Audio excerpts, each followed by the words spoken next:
Good morning, everybody. Welcome to the party. Dee, dee, dee, dee, dee. Okay, so today we're supposed to talk about the wound of self sacrifice. And oh, yeah, I guess I'm live. Um, this comes from a distortion of getting high out of validation or getting high out of feeling needed. Like anybody that has a self sacrifice wound, what does that even mean? That means that you enjoy overly giving or do you enjoy um, overextending yourself just to feel wanted or to feel like you're contributing to creation or uh, you're just prone to feel pleasure by being in slavery. I know that sounds like really, how does that sound? That sounds really funny. Who would find pleasure about being slave? No, I have had many clients like that. Lots of people. And it's really unconscious when they find it's like a program that says like please take everything from me, like that's what the program says. Imagine being like a regular person that has a program that says take advantage of me or take everything from me, and then that's why the whole victim perpetrator dynamics happen, because then the person that has the self-sacrifice wound, it's Christmas, Merry Christmas, um, then it's prone to feel victim and to then just judge and say, oh, somebody is being the perpetrator or somebody's being abusive or somebody's being, but it's not true. It is the person has a self-sacrifice wound, and then it attracts and magnetizes beings that have a tyranny wound or a narcissistic personality. So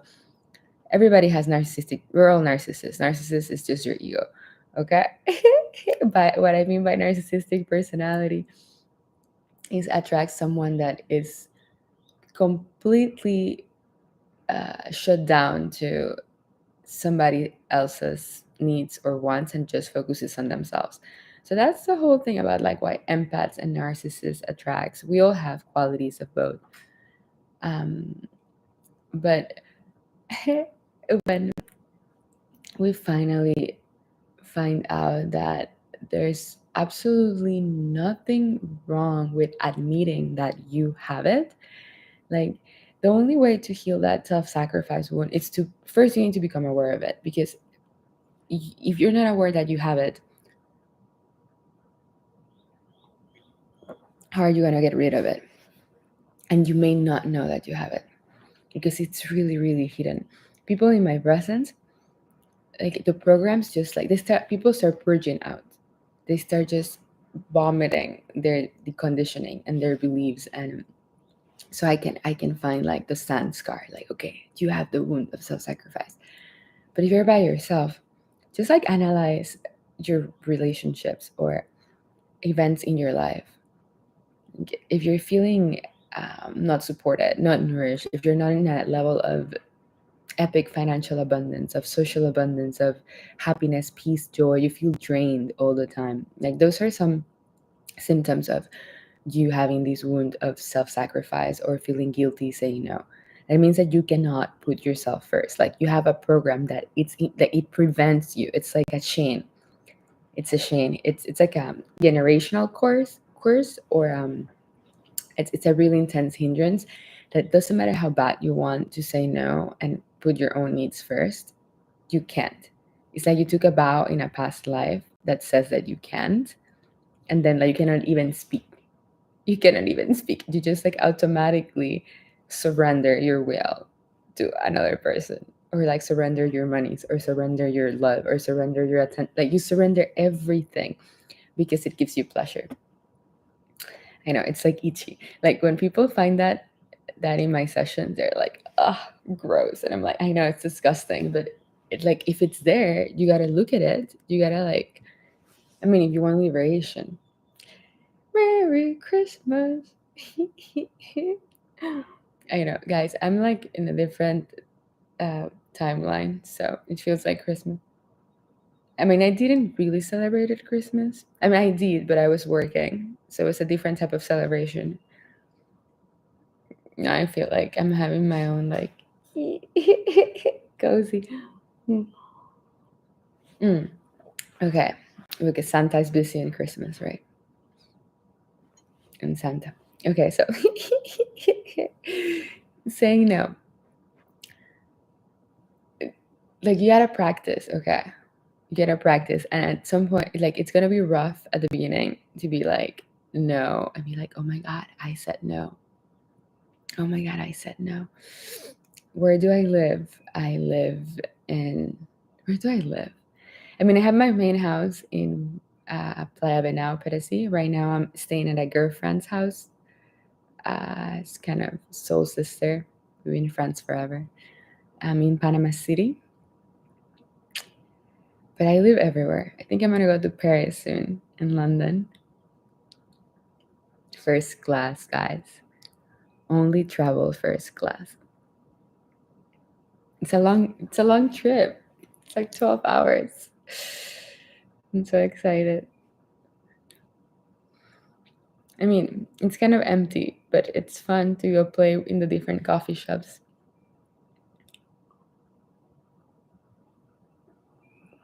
So, okay. So, no guilt. No guilt. You gotta be able to say no. No, you know. And like, I have people that they're like, no. And like, it sounds so cute. Like, it's like so hard for them. And then there's beings that are just so ruthless. They don't give a shit. Like, you need to have a backbone. You need to have a self concept or a personality that it's gonna take care of your softness, okay? Because you cannot let the whole world walk over you because you want to be nice or because you want to be seen or because you want to be validated or you want to be wanted or, and this is like really deep in women and men energetics, like masculine feminine dynamics, where you had the dominant submissive, all the sexual kinks too, like bondage. I'm going really deep now. And I don't know, sadomasochism, like, 50 shades of gray and all those things. That comes from that deep wounding of like feeling pleasure out of like experiencing pain. Okay, like if you mistreat me, if you abuse me, if you hurt me, if you hit me in, let's say, in bed, because it's role play, but like people that get turned on by those things, that's a sign you have a wound of self-sacrifice. Guys, you have no idea the things I listen in my mentorship calls. So I have a wide range of of expertise and knowledge about every single human's unconsciousness, psyche, kink, distortion, thought process, this distorted desire. I mean, nothing really surprises me. I think it's cute. It's cute. Oh. Anyways, identify like what what type of self-sacrifice you have. Let's create types of self-sacrifice. Like, are you this guy or girl that likes to be super busy all the time? It's like you don't have a real one focused purpose. It's like you're always busy because you want to be doing something and feel like you're being productive, but you're not really making good money, you're drained, and you feel overwhelmed and you can never rest. And when you go back on bed and at night and you're like, oh my God, fuck, I'm so tired. Everybody's bothering me, all these leeches, but you feel pleasure. You feel pleasure out of being like the do everything person. Okay, I need to take care of everything. I need to put off all the fires because this gives me a sense of worthiness. This gives me a sense of identity. That's one type of self sacrifice. And then you complain and you go out with your friends and you're just like, oh my God, nobody does anything in my house. Like my husband is doing this, my kids are doing this, my friends, and then you complain. My coworkers are not doing anything, or my business partner is annoying me, and it's like you're complaining and complaining and complaining about like you taking all like the backpack, you're taking all the weight, but you enjoy it. You're choosing that experience. So it's like you're self-sacrificing, and then you go and complain, but then you enjoy it and you don't stop it, and the loop keeps going. What if you are that but making a lot of money? Depends if that's what brings you joy. Like, is that what? Because money doesn't bring you joy, by the way. Money doesn't bring you more happiness. What I called wealth consciousness is not just money, it's families, it's love. Love is family, friends, romance. You know, how you have your relationships with your family, how you have your relationships with your friends, how you have your relationships, your romantic relationships. It's a different type of love. We all need the three types of love. How your relationships, okay, that's one love. It's a wealth of love. Then there's a wealth of health, your relationship with your body. How do you feel in your body, your bodily movement, your aliveness, mental health? How do you feel in your mental evolution, mental fitness, mental peace? That's wealth. Another type of wealth, it's spiritual wealth. How are you in your spiritual growth, in your recognition of yourself as Godhead and your awareness and integrating that in life? Then it's a wealth of what else? Love, wealth, health, happiness. Of happiness, your calling work. Are you embodying your soul's blueprint in this incarnation? That's what truly is going to bring you happiness. Then it's a wealth of monies, is the flow of giving and receiving. But it's not the amount. It's just people just want to be at peace and have no stress and know that they can do whatever they want. It's like it buys you freedom, but it doesn't bring you happiness. There's a level where you get desensitized and it doesn't bring you more joy. All my business clients, what makes them happy is people that are really successful in business or Bitcoin or company CEOs. Like I have people that are like poor, and I have people that are like ultra wealthy. So like it's like a whole range. Um, they derive joy not from like making more money. They derive joy. It's just a paper from the process and like hiring people and like having cool companies and like playing with art and art by the advertisements that they create, the copywriting that they write, the friendships they have, the masterminds. Like it's the process of growth. Your vehicle, your business, your career, your family, if you derive joy out of being a mother or a father, is that's your vehicle of joy and expansion and experience on earth. But the money itself would not bring you happiness. It's empty. It's an empty symbol of, but it's important to play in the game of life. So it's all about balance. How do you get out of the shell you just described of self sacrifice? So, you want the easy way, book a session with me, and I remove the program right away. Done. That's your easiest option. Or two, and if you want to do that, send me an email. I want to remove my karmic imprint of self sacrifice.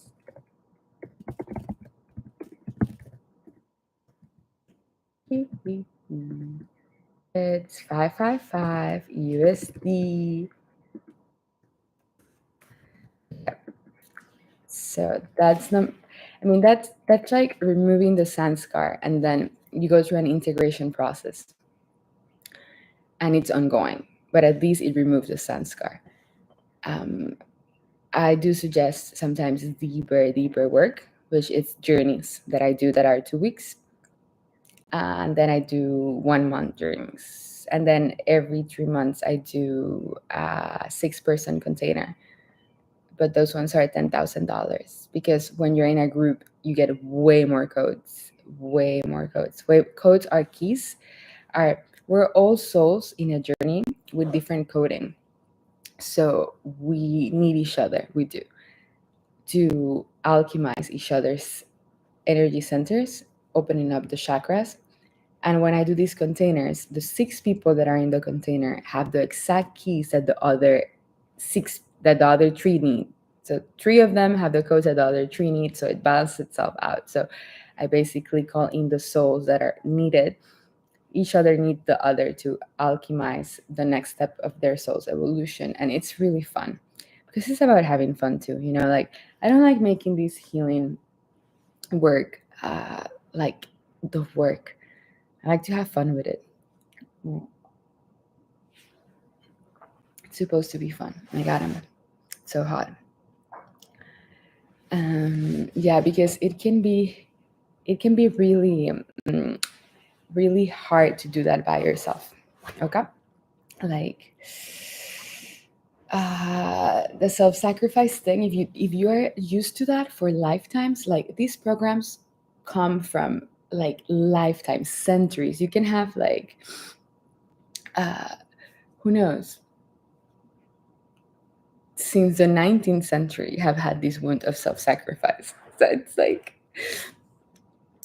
it doesn't go away overnight unless you're in a really potent field. My field is really high, so I'm like always at peace or joy or love. So when you're in my field, in my presence, we go really quick. And then you're ready when you get the key by yourself. Like, okay, we go through the process, then you have the key, you have the code, which is the recording, which is the process, which is the opening of your mind's eye. Then it's easy for you to keep going and know and be intuitive with the next move, because it's really about acting differently. But these karma, like, it stops your hand. Like, if you have a karmic imprint that says that you're supposed to hit yourself, your hand, it's going to automatically do this. Like, and even if you're like, your hands go, because you already have so much momentum in this area. So imagine having 20,000 lifetimes with this momentum, like self-sacrifice. You need the same amount of momentum from the other end to counterbalance all the karmic debt that you have, and to choose different and cut the cord so you can start becoming an empty, empowered, conscious co-creator. Because then you don't become the opposite, and you don't become the narcissist dominant. You can be both. You can balance yourself from saying no, being assertive, taking care of your own needs, and then contributing to life from a place of abundance, from a place of joy, from a place of, I'm not doing this to validate myself or to like feel needed or wanted or because it's the right thing to do. You're like, I'm doing this because it intuitively feels the next beautiful step of my soul's journey or evolution. And then you would know. So I teach you how to become really, really sensitive to your inner knowing. So eventually you don't need me. So you just know what to do. You trust yourself. Because I don't want to carry anybody. I just want to like propel you. This is like a fast track. Like you're getting these, those Mario Kart boosters, you get on it and it's like, and then when you leave, you still have the key. You still have the upgrade. It's a surgery of your consciousness. I mean, and everybody likes support and community and like know that there are other souls doing the same thing. That's why I like doing these lives. So you see that, like I'm still alive. Like when we stop doing the month-long containers or the group containers or the sessions, I'm still here. So ethically, I'm always connected to you. I'm in your heart. So you're never gonna like you're never alone. I mean, we're all alone, but we're not. Think about that. Is the world inside of you or you're inside the world? Everybody's alone. That brings like a deep sense of compassion and understanding. It's like leaving a piece of you that pushes me out of the shell. Yeah, literally. It is a sense of conviction. I mean, don't trust anybody that hasn't done the thing they're preaching or they're teaching you about. The reason it works, it's because I've done it true and true. I've done it true and true. So when somebody has that level of conviction, they can transmit you the same level of confidence and conviction. So it can crystallize also in your cells, because it's in the cells, guys. Like the people that don't have those self-sacrifice issues, it's because they don't have that in their generational ancestral lineage. So they don't, in their blood, in their cells, they're okay. Like they, I mean, they have another hindrance. May not be the self-sacrifice wound. It can be something else. I mean, they have rage, anger, and so then they need somebody else that doesn't have that in their cells to support their. That's why we're attracted to people. That's why people get married to the people that have like the strength in one of the energy centers that the other person doesn't, because it balances itself out. We're just like empty vehicles with energies. So yeah, so if you have this in yourselves from lifetimes and lifetimes of generations, it's like imagine having to clean your blood. It's like a blood cleanse, an etheric blood cleanse, and you don't need to go to the doctor for. I mean, I'm not a medical doctor yet. Okay, let's say this as a disclaimer. So this is just for entertainment purposes. Wink, wink. But you don't truly need medical doctors. With the power of your mind, you can heal and regenerate every single cell of your body. Disclaimer. This is for entertainment purposes. But you don't need it. I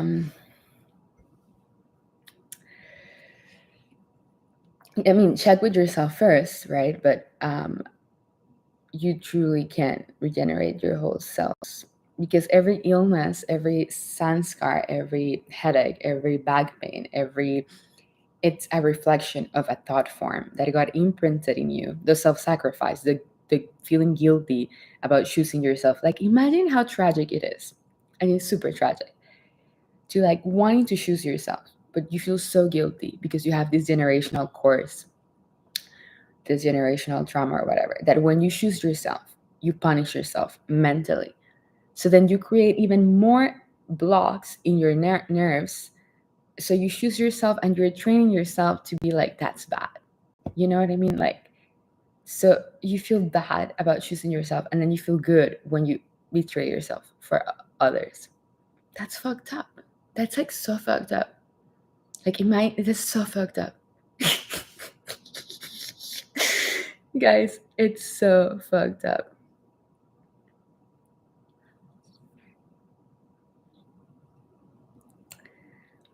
Don't betray yourself.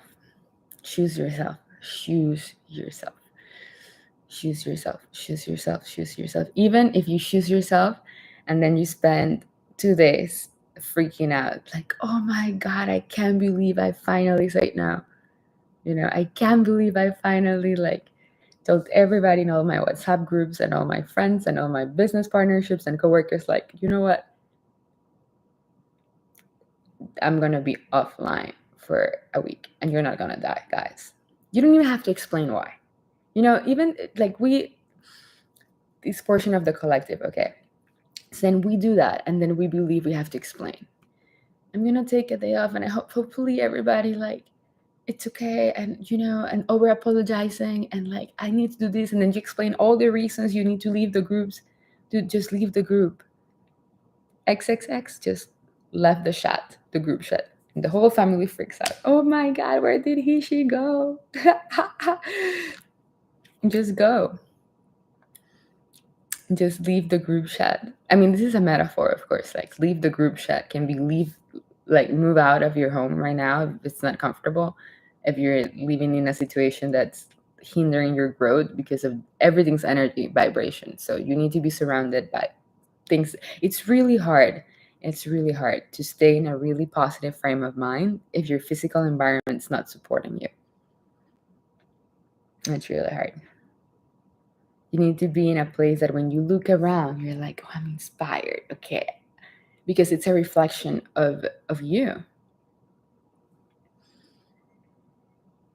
Because of a traumatized, abusive, masculine mother, I have suppressed my masculine energy and became a submissive, people-pleasing, nice guy.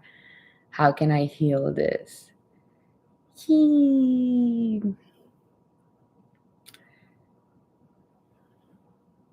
How can you heal that? Great question.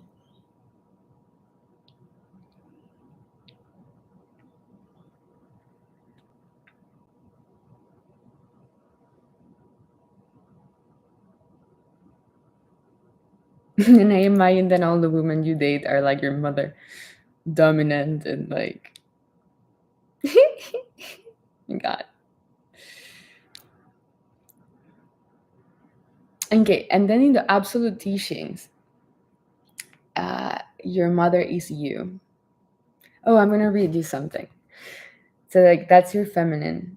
You chose your mother to to be that so you can learn how to love yourself. Like in a past life, you were that. You were a dominant female. So in this one, you chose the body of a masculine with a mother that's like that. So you get like, oh, that's how it feels. So then it's like forgiveness is not even a thing. It's like, oh, okay. I mean, this is like kindergarten. I'm going to assume that you know this. Everybody here already know that you chose your parents. Okay. So like there's no way you see them separate from you. Oh, thank you. Your presence is downloading me into realms I'm coming to master, where love radiates absolute. I see you. I see you too, sweetie pea. Okay. Yes, today I'm like in a really. Yeah. Oh, cool. Cool. You're not in blame. Yeah, I mean, like, don't take this personally. I'm not talking like directly to you, San, by the way. I'm using you as an example. So thank you for sharing your story. I'm saying like there's people that are still trapped in blame and judgment and whatnot. So yeah, it's not about you.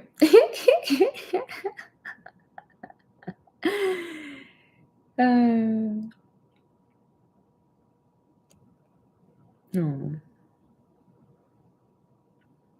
Okay, so yeah.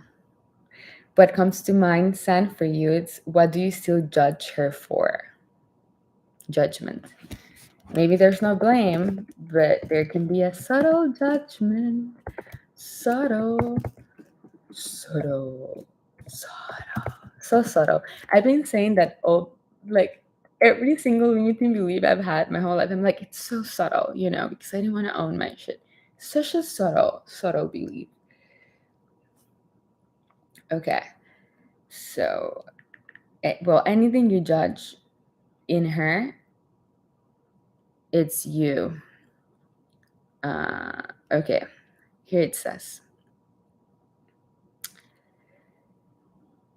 This is.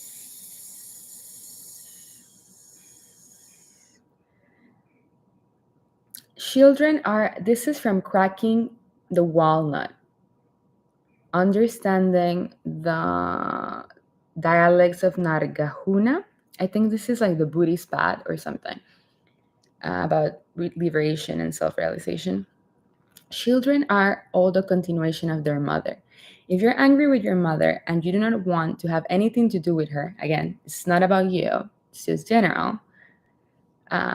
It is utterly irrational and naive. A daughter or son who is angry and hates her or his mother does not know that she carries or he carries within himself or herself the entity of her mother, including her mother's imperfections. If he or she does not practice, I don't know what they mean by practice, in the future, he or she will behave just as the mother did. In doing so, will make his or her children and others suffer. This is simple truth. It happens because of ignorance. If someone can look deeply, they will realize understanding and love. Yeah.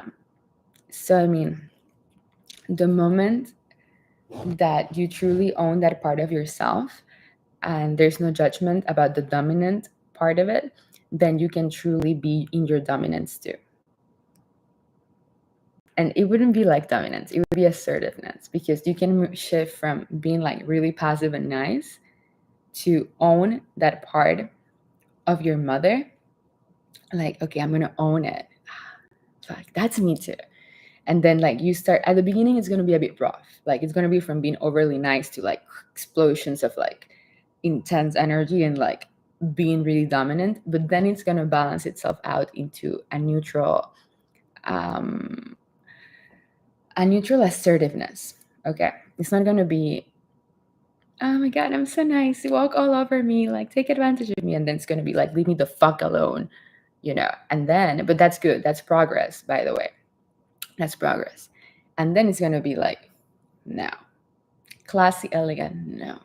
But we have to go through all the, because from being overly nice, there's suppressed rage. So the rage, it's coming out, and then it's going to be like sharp, like, and then when you balance and integrate that rage, it's going to be assertive. And that's your sexual energy, by the way. That's your sacral center.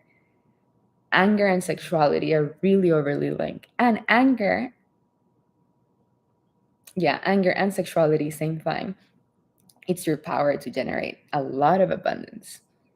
Because with that sacral energy, that's your source of creativity for your blueprint to shine into the world, which is what's going to give you joy, happiness, fulfillment, and monies too. So it's all linked. You heal that little motherly thing, relationships change, money changes, dynamics with friends, lovers, sex life. Like, how much more cooler can your sex life be when you don't have to be in one or the other, dominant or submissive?